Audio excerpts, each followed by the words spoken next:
Ya, perkenalkan nama saya Bagus Taufik Hidayat, NIM 2210114105 dari kelas 04 CSTPLE 003. Nah, jadi di sini saya akan menjelaskan sedikit mengenai tugas studi kasus persiapan UAS, di mana di sini ada terkait beberapa pertanyaan.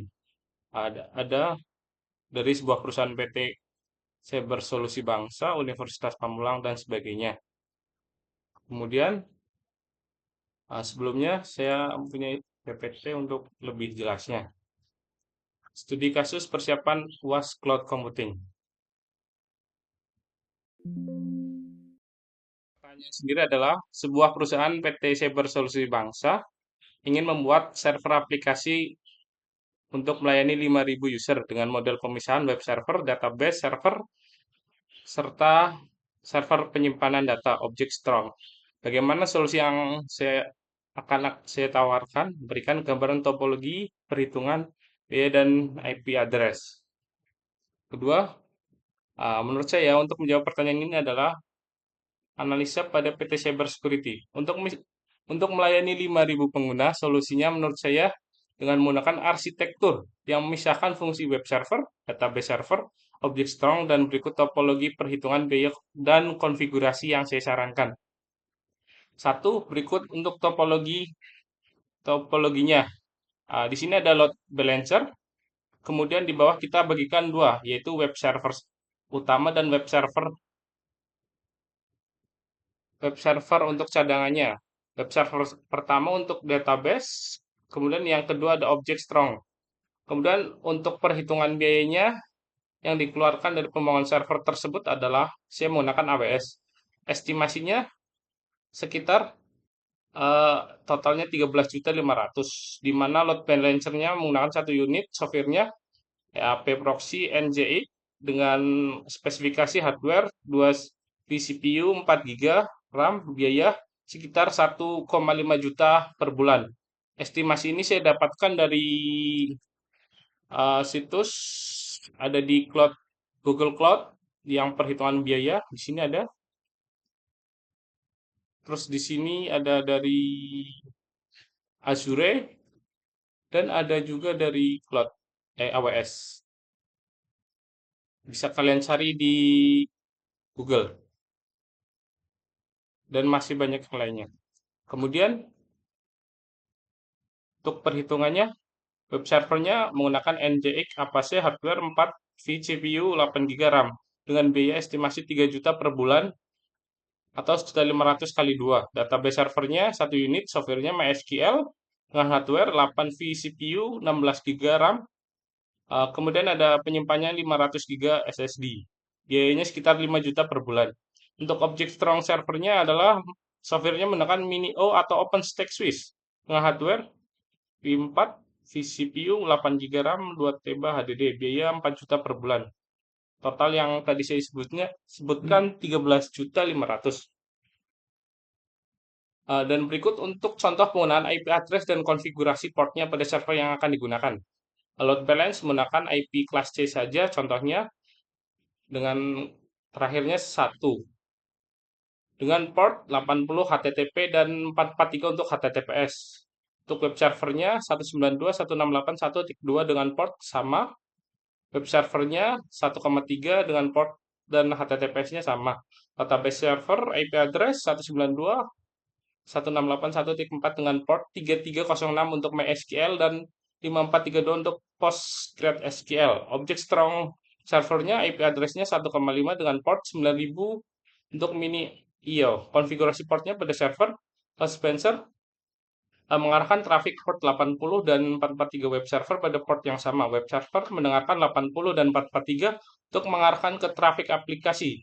Database servernya mendengarkan 3306 untuk MySQL dan 5432 untuk PostgreSQL. Object Storage Server mendengarkan pada port 9000 untuk mini IO.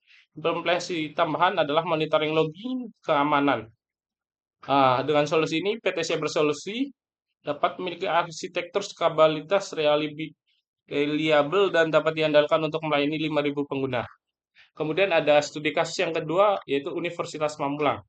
Untuk menghadapi masalah ketika jumlah mahasiswa baru meningkat secara drastis pada tahun ajaran baru, infrastruktur IT yang sudah ada tidak mampu menangani lonjakan tersebut dengan baik, menyebabkan gangguan pada sistem informasi akademik, portal mahasiswa, dan layanan perpustakaan.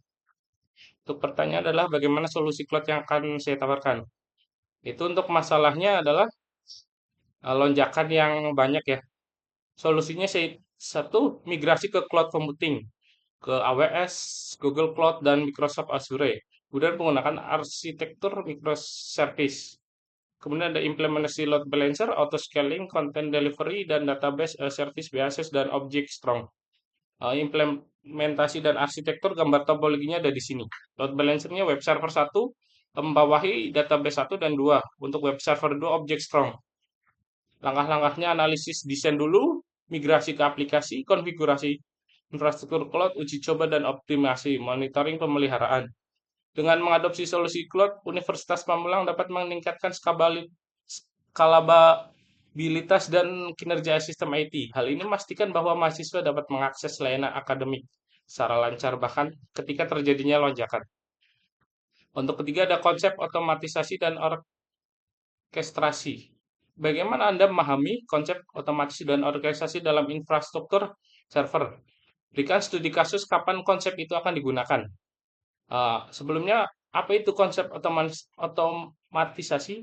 Otomatisasi adalah infrastruktur server mengacu yang penggunaan alat dan skrip untuk melakukan tugas-tugas berulang. Biasanya dilakukan secara manual oleh administrasi sistem. Tujuannya adalah untuk meningkatkan efisien, konsistensi, dan kecepatan mengelola mengkonfigurasi server. Jadi, setiap data yang masuk biasanya akan otomatis terbackup. Contoh tugasnya yaitu penyediaan provisioning server baru, peraturan jaringan firewall, pemasangan dan konfigurasi perangkat lunak, pembaruan patching sistem, backup, dan pemulihan data. Untuk orkestra sendiri adalah pengelolaan koordinasi tugas-tugas otomatisasi yang lebih kompleks dan terintegrasi. Orkestrasi memastikan bahwa berbagai proses otomatisasi bekerja bersama-sama secara efisien dan harmoni. Contohnya adalah pengelolaan siklus hidup aplikasi, deployment, scaling, dan monitoring. Orkestrasi kontainer, mengelola kontainer di beberapa host. Pemulihan otomatis saat terjadi gangguan integrasi CA dan CD. Untuk keempat, yaitu studi kasus penerapan otomatisasi. Kasusnya kita berikan contoh infrastruktur cloud dengan otomasi dan orkestra. Sebuah perusahaan e-commerce besar seperti Shop Bagus memutuskan untuk memigrasi seluruh infrastruktur ke cloud untuk meningkatkan skalabilitas dan keandalan sistem.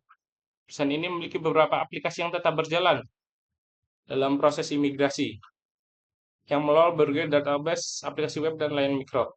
Langkahnya analisis perencanaan sistem, otomasi penyediaan infrastruktur cloud, otomasi konfigurasi server, orkestra kontainer dan Kubernetes, integrasi CA dan CD. Hasilnya skalabilitas yang meningkat, keandalan ketersediaan, efisien operasi dan pengembangan kelanjutan. Nah, untuk terakhir ada regulasi Indonesia. Sebuah perusahaan asuransi yang akan pindah dari Indonesia ke Turki servernya. Bagaimana pandangan saya? Menurut saya, sebelum pindah perlu adanya pertimbangan untuk melakukan perpindahan yaitu regulasi dari Indonesia sendiri dan internasional bagaimana penempatan data di Indonesia.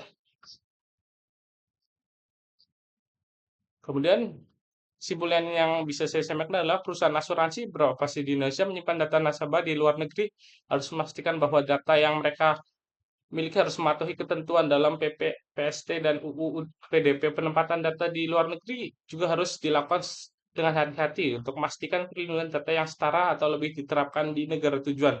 Selain itu, stabilitas dan otoritas Indonesia untuk pengawasan penegakan hukum juga harus dijamin. Nah, itu saja untuk presentasi yang dapat saya lakukan. Bila ada salah, saya mohon maaf dan terima kasih.